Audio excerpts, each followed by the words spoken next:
Halo Malaysia, selamat pagi, salam sejahtera Malaysia. Malaysia kita punya, cintai Malaysiaku, kita jaga kita. Sebelum kita mulakan berita hangat pada hari ini, untuk anda yang baru pertama kali, silalah untuk sudi tekan butang subscribe, like dan share. Sila juga tinggalkan komen anda kerana setiap komen anda amatlah dihargai. Berita hangat hari ini daripada channel ini, Denyut nadi suara rakyat bergema terus-menerus di dalam channel ini. Setiap hari kita membawakan berita-berita terbaru yang pastinya dinantikan oleh seluruh rakyat Malaysia. Kita akan mulakan berita kita. 1, 2, 3. Berita mula sekarang. Salam sejahtera Malaysia, selamat petang, selamat tengah hari, selamat pagi. Berita terkini, akhirnya, Hakim Mahkamah Persekutuan iaitu Ketua Hakim Negara Malaysia Tun Tengku Maimun Tuan Mat buka suara berkenaan dengan banyak dakwaan, tomahan dan juga banyak lagi kata-kata daripada penyokong-penyokong Datuk Seri Najib Tun Razak yang nampaknya tidak berpuas hati. Dipetik daripada sinarharian.com.my bertarikh 10 September 2022. Tuan Hakim yang bijaksana berkata, baca alasan penghakiman. Berita penuh. Kesimpulan yang dibuat pihak tertentu terhadap sesuatu kes mahkamah tanpa memahami alasan penghakiman hanya akan menyebabkan keadaan huru-hara. Menurut laporan The Star, Ketua Hakim Negara Tun Tengku Maimun Tuan Mat berkata dalam keputusan Mahkamah Persekutuan terhadap bekas Perdana Menteri Datuk Seri Najib Tun Razak pada 23 Ogos yang lalu, beberapa individu termasuk ahli politik memberikan komen berdasarkan sentimen semata-mata. Tegasnya, tindakan tersebut jelas menunjukkan mereka tidak membaca alasan penghakiman. Selain tidak memahami, menyebabkan ulasan yang dibuat tidak relevan. Kata Tun Tengku Maimun Tuan Mat, Ketua Hakim Negara dalam kenyataan itu, beliau berkata, kalau tak faham, tanyalah. Kalau dah baca penghakiman pun masih tak faham, tanyalah, kata beliau. Tambah beliau lagi, tanya orang yang betul. Jangan cepat membuat kesimpulan tanpa memahami sepenuhnya keputusan itu. Komen seperti itu hanya akan membawa huru-hara. Katanya selepas beliau menghadiri satu persidangan litigasi kebangsaan kedua tahun 2022, anjuran Jawatankuasa Peguam Kuala Lumpur KLBC pada Sabtu. Beliau berkata demikian ketika beliau diminta untuk mengulas mengenai serangan terhadap institusi kehakiman susulan keputusan Mahkamah Persekutuan yang telah mengekalkan sabitan dan hukuman 12 tahun penjara serta denda 210 juta ringgit Malaysia yang telah dikenakan ke atas Najib yang didapati bersalah menyeleweng dana 42 juta ringgit Malaysia milik SRC International Sendirian Berhad.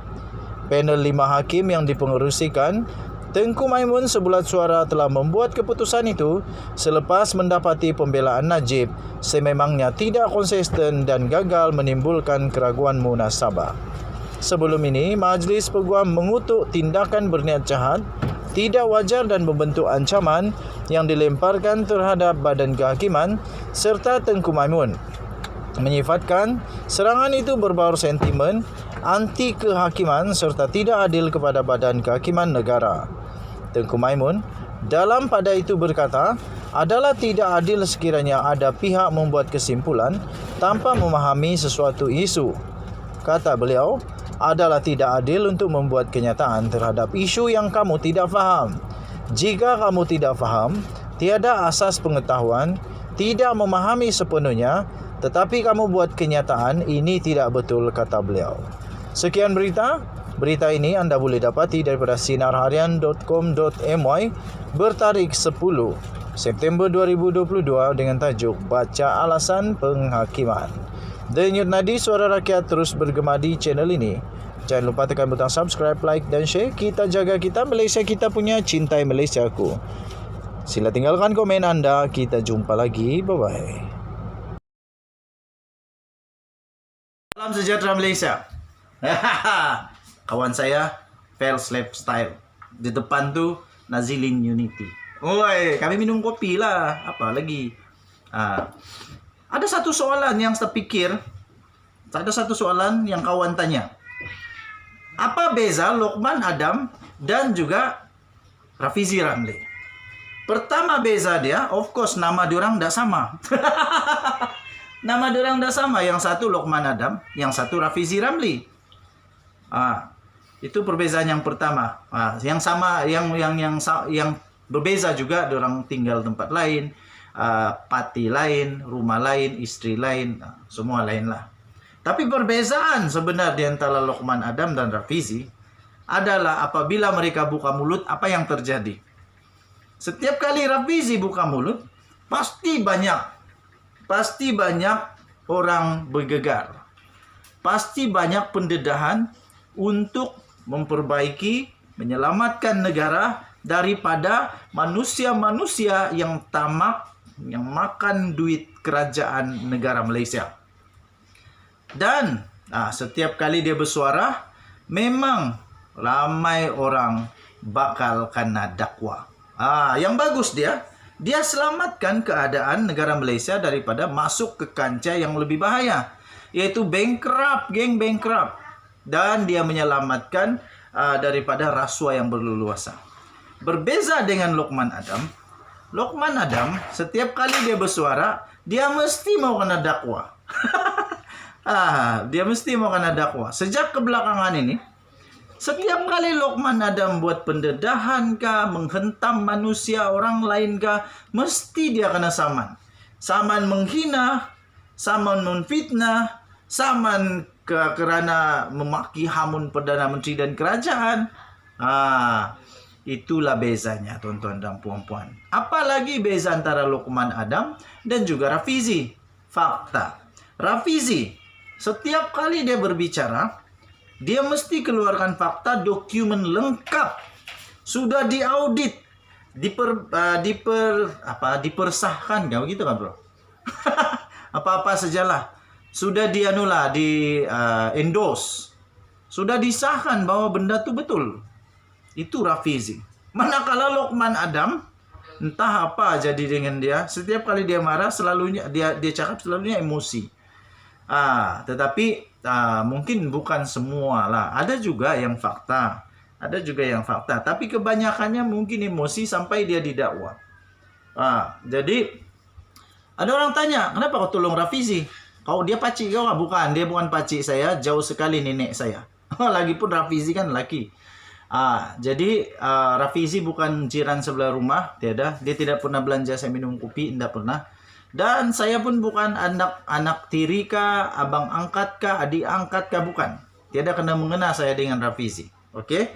Satu lagi, Rafizi dan Lokman yang berbeza, mungkin profesionalisme. Lokman Adam, saya tidak tahu dia punya latar belakang, tapi Rafizi, dia adalah professional auditor. Dia professional auditor bertaraf dunia, antara bangsa. Dan dia berpengalaman dalam money trace dan juga berpengalaman di dalam forensik keuangan. Jadi, bercakap tentang nombor, tak payahlah lawan dengan Rafizi. Sebelum dia cakap, pasti dia sudah siasat sehabis betul. Jadi sekarang ini Rafizi kata, bukan Rafizi, kalau tak silap pemimpin PAS kata, selepas Rafizi dedahkan tentang kapal perang tentera laut Diraja Malaysia, mereka kata akan ada banyak pendedahan lagi yang Rafizi bakal buat. Dan ramai pemerhati politik, penganalisis politik, pengulas politik, kampung-kampung, bandar-bandar, pekan-pekan, dalam gua, atas rumah, dalam rumah, atas pokok, bawah pokok, dalam sungai, sambil berenang, apa sajalah. Semua memberi pendapat LSC atau kapal perang tentera di laut Diraja Malaysia itu boleh menjadi isu seperti 1MDB menjadi penyebab kekalahan kepada Barisan Nasional UMNO. Kita nantikan bersama-sama. Jadi apa pendapat kamu? Apalagi perbezaan yang ada dengan Rafizi dan Lokman Nur Adam. Kita jumpa lagi. Jangan terlampau menginum, bikin sakit tulang belakang. Denyut nadi suara rakyat bergema di channel ini. Kita jaga kita, sama-sama jaga Malaysia. Selamat menyambut Hari Malaysia, selamat menyambut Hari Kemerdekaan, selamat menyambut ulang tahun, happy birthday kepada saya. Hey, dah lama lagi saya birthday. Kita jumpa lagi, bye-bye.